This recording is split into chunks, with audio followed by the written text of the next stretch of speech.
I'm Evelyn, 32, female, and my father just canceled Christmas for me in front of my entire family. Not just my parents and sister, but aunts, uncles, and cousins, too. The silence that followed his declaration was heavier than any winter blanket, thick with shock and the unspoken satisfaction of those who had long watched our family's strange dynamic play out. The air, which moments before had been filled with the scent of pine needles and roasting turkey, suddenly felt thin and cold. The scene was our annual Christmas Eve gathering, a tradition held in my parents' home, a house I had always found both comforting and suffocating. My father, Richard, stood near the grand stone fireplace, his face flushed with a mixture of festive cheer and self-righteous anger. He was a man built like the construction manager he'd been for 40 years, solid, unyielding, and accustomed to his word being law. "That's it," he boomed, his voice echoing slightly in the high-ceilinged living room. "The bank called again, Isabella. They said they can't move forward without a cosigner." He turned his gaze on me, and every conversation in the room died. I was sitting on the ottoman, a plate of untouched cookies on my lap. Evelyn has, for the final time, refused to help her sister. My sister Isabella, or Bella as everyone called her, stood near him, the picture of wounded innocence. At 26, she still possessed a childlike fragility that made people want to protect her, a quality she had masterfully honed into a tool for getting her way. Tears welled in her big, expressive eyes. "But Daddy," she whispered, her voice trembling just enough to be heard by everyone, "it was my dream." The dream this month was a high-end clothing boutique. Last year it had been a gourmet cupcake van, and before that, a line of organic dog treats. Each dream required a substantial financial investment and had the life expectancy of a fruit fly. This time, the price tag was a staggering $50,000 loan. My mother, Diane, rushed to Bella's side, stroking her hair. "Oh, sweetie, don't cry, we'll figure something out." Her eyes darted towards me, a silent plea mixed with a familiar shade of disappointment. Her role had always been that of the gentle peacemaker, which in our family meant guilting me into compliance to keep Richard and Bella happy. "There's nothing to figure out, Diane," my father snapped. He pointed a thick finger at me. "She makes more money than she knows what to do with, sitting behind a computer all day, but will she help her own flesh and blood? No, she's too selfish." I kept my expression neutral, my hands folded calmly in my lap. I had learned long ago that arguing was pointless. Logic was a foreign language in this house, emotion was the only currency, and Bella was the Federal Reserve. "So that's the decision," my father announced, his voice taking on a tone of grim finality. "Since Evelyn has decided she is too good for this family and its obligations, she has no place at our celebration. Christmas is canceled for you." He looked around the room at our extended family, who were all now staring at their shoes or the ceiling. "She is no longer welcome here, effective immediately." He expected me to burst into tears. He expected me to beg for forgiveness and promise to sign the loan papers first thing in the morning. That's what had happened in the past. But something inside me, a part that had been slowly fortifying itself for years, refused to break. This was never just about money, it was about respect, or my lack of it in their eyes. I thought back to when I was 16, proudly saving every dollar from my part-time library job for my first car. I had a little over $2,000, a fortune to me then. A month before Bella's sweet 16, my parents sat me down. They were short on cash for the party she wanted, the one with the DJ, the rented hall, and the custom-made dress. It was just a loan, they'd said. They'd pay me back with interest. I reluctantly agreed, not wanting to be the one who ruined Bella's special day. The party was lavish. The money was never mentioned again. When I finally asked about it a year later, my father told me to stop being petty and that family helps family. I ended up taking the bus to my college classes for the first year. Then there was the college tuition. Bella had gone into a decent private university, and I, already working in my field, had proudly contributed a significant sum to her first year's expenses, wanting her to have the full college experience I had worked so hard for. She dropped out after 6 months, complaining the classes were uninspiring. The thousands of dollars I had given were gone, evaporated into a few months of parties and dorm life. My parents' response: "She needs time to find her passion, Evie. You can't put a price on that." My own successes were treated as background noise. When I graduated with honors, my celebration dinner was postponed because Belle was having a bad breakup. When I got the promotion that made me a senior analyst at my firm, my parents forgot to even call me on the day I told them it was happening because they were busy helping Bella adopt a new puppy. To them, my stability and success weren't achievements to be celebrated, they were a safety net to be used. I wasn't a daughter, I was a resource. So when my father delivered his grand proclamation, I didn't crumble. I didn't argue. I just nodded slowly, taking in the scene one last time, my father righteous and powerful in his own home, my sister dabbing at her crocodile tears, my mother looking torn but ultimately siding with them, and my relatives all frozen in awkward silence. I placed my plate of cookies on the coffee table, stood up, and took a deep breath. Without a word, I turned and walked out of the living room, down the hall, and out the front door into the cold night air. The sound of the lock clicking shut behind me, feeling less like an ending and more like a beginning. The drive home was unnervingly peaceful. The streets of the suburbs were quiet, decorated with the gentle glow of Christmas lights. Houses I passed were filled with families, presumably enjoying the kind of warmth and togetherness I had just been exiled from. A profound sense of loss washed over me, a deep ache for the family I wished I had. But beneath the pain, something else was stirring, a flicker of liberation. For years, I had walked on eggshells, carefully managing my words, my successes, and my finances to avoid upsetting the delicate balance of my family's ecosystem. I had downplayed my accomplishments so Bella wouldn't feel inadequate. I had been cautiously vague about my salary so my father wouldn't see it as a solution to his next self-inflicted financial problem. I had lived a life of preemptive self-defense, and I was exhausted. Being cancelled was cruel and humiliating, but it was also a severance. He had cut the rope, and while the fall was terrifying, the thought of landing on my own 2 feet was exhilarating. My apartment, a clean, minimalist space in the heart of the city, was a sanctuary. It was a world I had built for myself, funded by my own hard work, governed by my own rules. There were no emotional landmines hidden in the corners, no expectations lurking in the silence. It was just mine. I dropped my keys into the ceramic bowl by the door and shrugged off my coat. The silence here wasn't heavy or judgmental, it was calm. I made myself a cup of tea, my movements slow and deliberate. I sat on my sofa, wrapping my hands around the warm mug and let the events of the evening replay in my mind. It was the public nature of the humiliation that stung the most. My father hadn't just punished me, he had tried to shame me into submission in front of an audience. He had made it clear that my worth in the family was conditional, tied directly to my willingness to serve as Bella's financial safety net. By disowning me, he believed he was taking away everything I cared about. He was wrong, he was taking away the source of my greatest anxiety. That's when the idea began to form. It wasn't a plot for revenge, not in the classic sense. It was simpler, more direct. It was an act of boundary setting on a scale they could not ignore. They had declared me no longer a part of the family unit. Very well, I would simply finalize the separation. Years ago, when my father was nearing retirement, he had come to me in a panic. He and my mother had a mess of different accounts, pensions, and investments they didn't understand. They were terrified of managing it all online, convinced they would press the wrong button and delete their life savings. I, the tech-savvy daughter, spent weeks organizing everything. I consolidated their accounts, set up a clear digital dashboard for them, and created a comprehensive financial plan. To make it easier to manage and to help them in an emergency, they had insisted I be put on the accounts as a co-manager and IT administrator.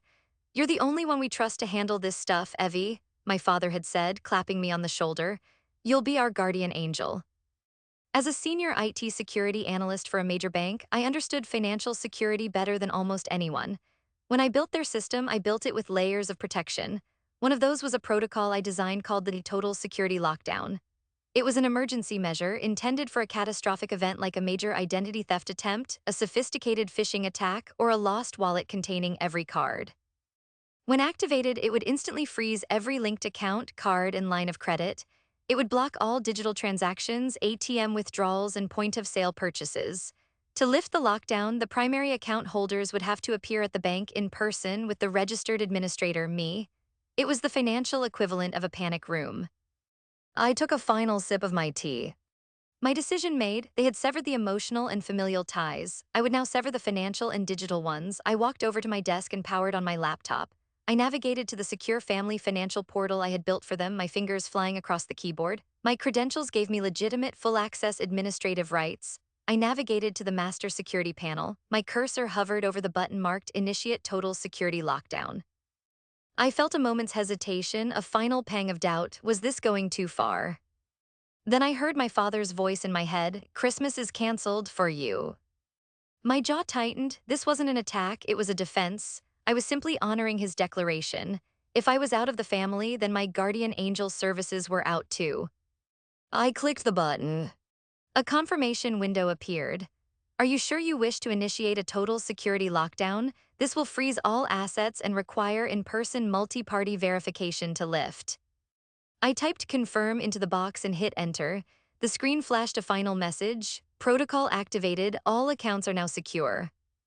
I closed the laptop. A strange sense of calm washed over me. I had not stolen a dime. I had not broken a single law. I had simply locked the door to the vault that they had asked me to guard. I went to bed and for the first time in a long time slept without dreaming. I woke up not to the smell of my mother's Christmas morning cinnamon rolls, but to the gentle hum of city traffic outside my window. For a moment, I felt a familiar pang of loneliness, the ghost of Christmases past, but it was quickly replaced by a sense of quiet resolve. I made coffee, put on some soft music, and sat by my large window overlooking the awakening city. It was my Christmas on my terms.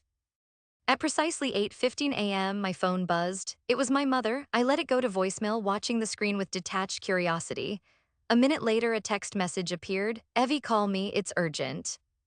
I took a slow sip of my coffee. At 8:30 a.m., the phone buzzed again. This time I answered, putting it on speaker and setting it on the table. Evelyn, thank goodness. My mother's voice was strained, tight with anxiety. Something's wrong with the cards. I tried to pay for gas to go to morning service and the card was declined.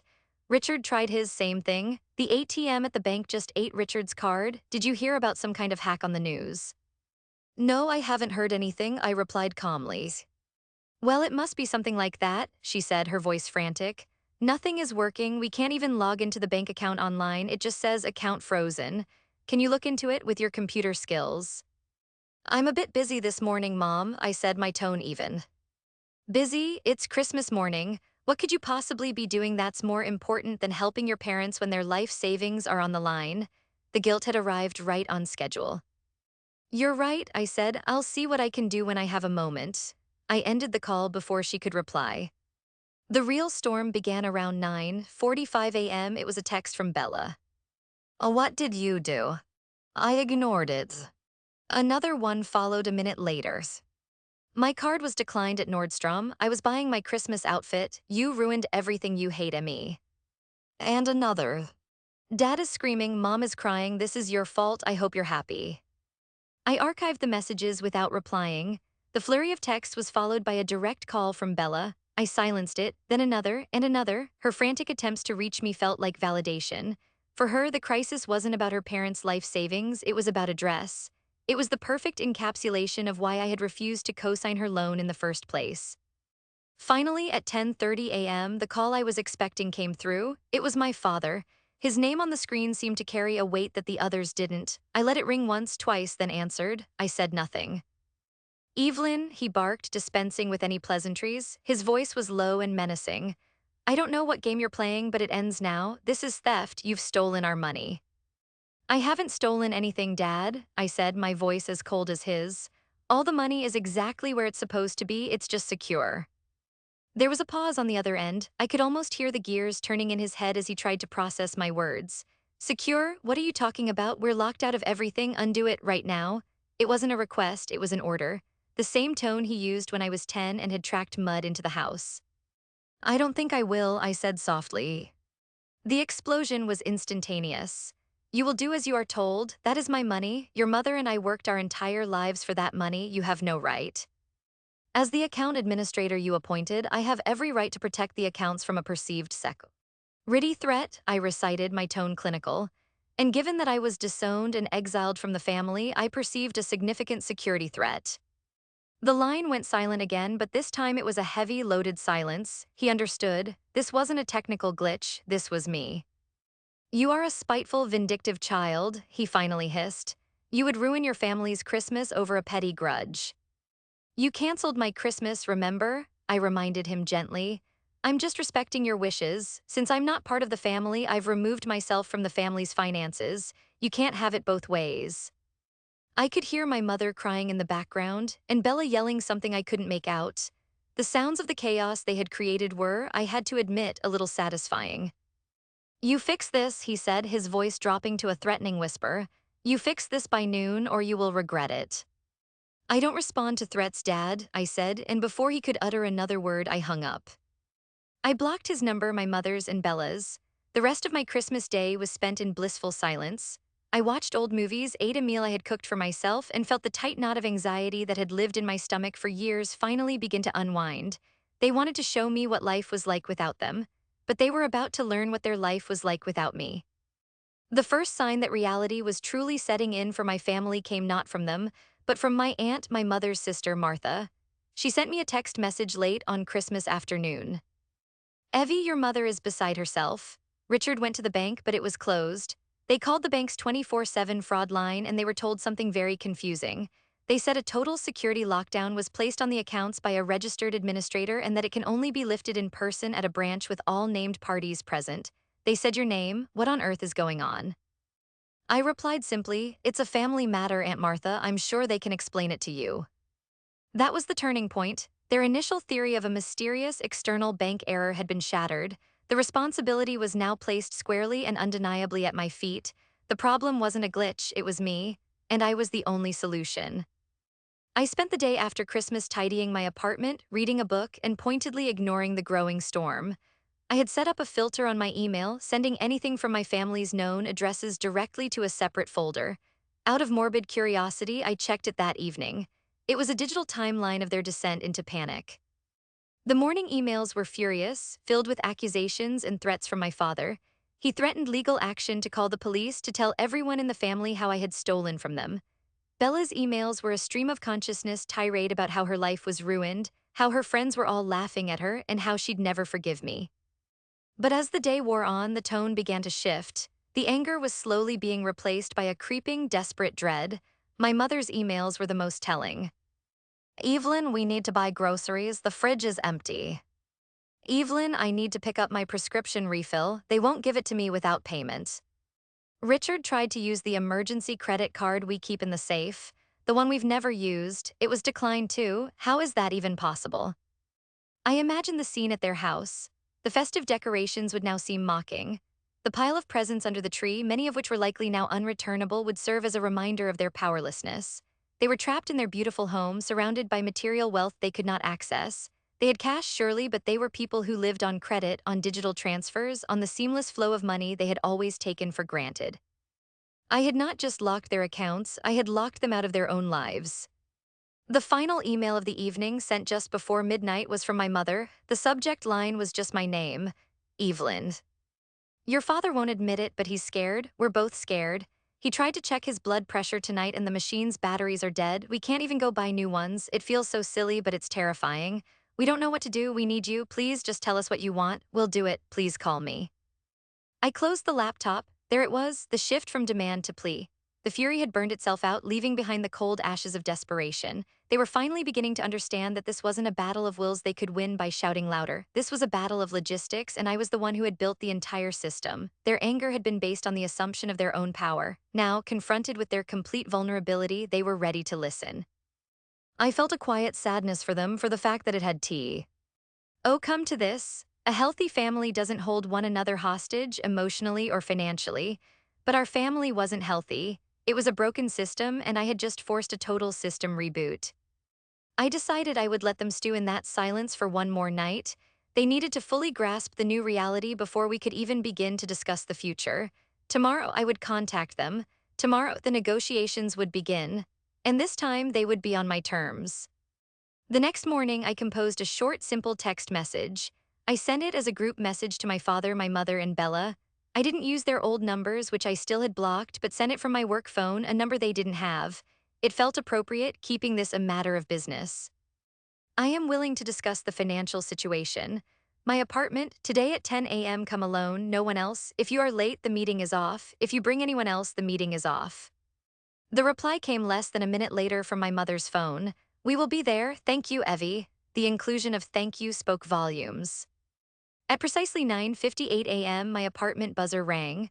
I looked through the video intercom and saw the three of them standing on the sidewalk, looking small and out of place against the backdrop of my modern city building. My father's shoulders were slumped, his usual air of command completely gone. My mother was clutching her purse like a life raft. Bella was staring at the ground, her face pale and sullen. I buzzed them in. When I opened my apartment door, they shuffled inside, looking around the space with a sort of dazed curiosity. It was the first time any of them had seen where I lived. It's very clean, my mother said, her voice a nervous whisper. Please have a seat, I said, gesturing to the sofa. I remained standing, positioning myself near the armchair across from them. It was a subtle but clear power dynamic. This was my space, my meeting, my rules. They sat down, squeezed together on the sofa, a united front of misery. My father, unable to remain silent for long, spoke first, his voice raspy. Evelyn, this has gone on long enough, you've made your point. Has she, Bella muttered under her breath, just loud enough to be heard. Has she made everyone miserable enough yet? I ignored her and looked directly at my father. Let's be very clear about what's happening here, I began, my voice steady and measured. I was surprised at how calm I felt. The years of anxiety I'd felt in their presence had vanished. This isn't about me making a point. This is the direct consequence of your actions. On Christmas Eve, in front of our entire family, you publicly declared that I was no longer welcome, you disowned me, you severed the relationship. I paused, letting the words hang in the air. I simply chose to accept that. If I'm not family, then I have no familial obligations. That includes being your unpaid on-call, 24/7 IT support and financial manager. The total security lockdown that is causing you so much distress is not a hack. It's a security feature I built into the system at your request to protect your assets from outside threats. After you declared me an outsider, I had no choice but to treat myself as a potential threat and secure the accounts. It was the responsible thing to do. My father stared at me, his mouth slightly agape. He was a man of simple certainties, and I had just dismantled his entire understanding of the situation. He thought I had acted out of spite. I was explaining it as an act of duty. But to lock everything, my mother asked, her voice trembling. We can't buy food, Diane, we can't pay the mortgage. That is a regrettable but temporary side effect, I said, my tone softening slightly as I looked at her. But it is a situation of your own making. For my entire adult life, this family has treated me not as a daughter but as a utility, a financial backstop, an emergency plan. My successes weren't celebrated, they were assessed for their potential to benefit Bella or solve a problem you had created. I shifted my gaze to my sister. You, Bella, have wanted 100 different things, and you've expected me to finance every single one. You believe you are entitled to my money and my good credit, which I have worked incredibly hard to build.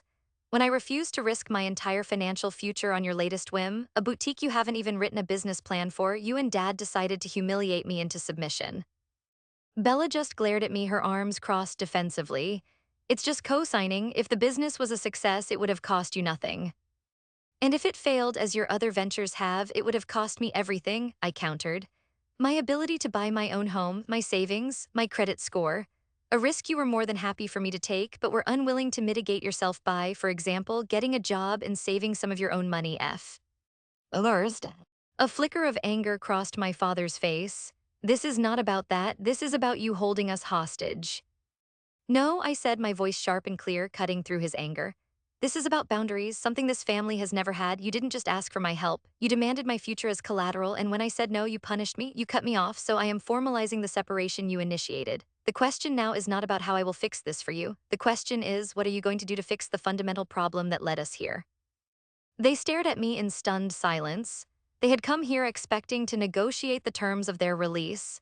They were just beginning to understand that they had to negotiate the terms of our entire relationship. The silence in my apartment stretched, thick and uncomfortable. It was a silence they were not used to, one where they didn't hold the power to end it. I let it linger, allowing the weight of my question to settle upon them. Finally, my mother, ever the reluctant mediator, broke it. What do you mean, Evie? She asked, her voice small. What kind of fixing are you talking about? I'm talking about a complete overhaul of how we interact as a family, I stated, now pacing slowly in front of them, a lawyer laying out her case. The old way is over, it was toxic and it was unsustainable. If you want me to unlock your finances, and more importantly, if you want any kind of relationship with me moving forward, things are going to be very different. There are conditions. My father bristled. Conditions? You're in no position to be making demands. I believe I am in the only position that matters, I replied calmly, stopping to meet his gaze. I am the one with the keys, let's call them a path forward. You can take the path or you can stay where you are, the choice is yours. Bella scoffed, this is ridiculous, it's blackmail. Call it whatever you like, I said, turning my attention to her. But this is the price of my participation in this family, so listen carefully. I took a deep breath. Condition number 1, apologies, real ones. I want a sincere verbal apology from each of you. From you, Dad, for publicly humiliating and disowning me. From you, Bella, for your sense of entitlement and for your role in the emotional manipulation. And from you, Mom, for enabling this behavior your entire life and for consistently choosing their feelings over mine. My father's face turned a shade of crimson. I will not apologize for trying to get you to do the right thing for your sister. Then this meeting is over, I said, gesturing towards the door, and the accounts will remain frozen. My mother put a hand on his arm, her eyes wide with panic. Richard, stop, just listen. She looked at me, her eyes pleading. Okay, Evie, apologies, what else? Condition number 2, I continued, is professional help. We are incapable of solving these issues on our own. If we are to have a future as a family, it will be with the guidance of a neutral third party. We will attend family therapy together. I will find the therapist, I will schedule the appointments, and you will all attend. No excuses. This was met with stunned silence. The idea of airing their private family business to a stranger was clearly horrifying to them. Condition number 3 is a legal one, I said, my voice firm. We need a firewall. I will have my lawyer draft a simple, legally binding document. It will state that you, all three of you, agree to never again ask me for money, to co-sign a loan, or to entangle me in your finances in any way. My money is mine. It is not the family emergency fund.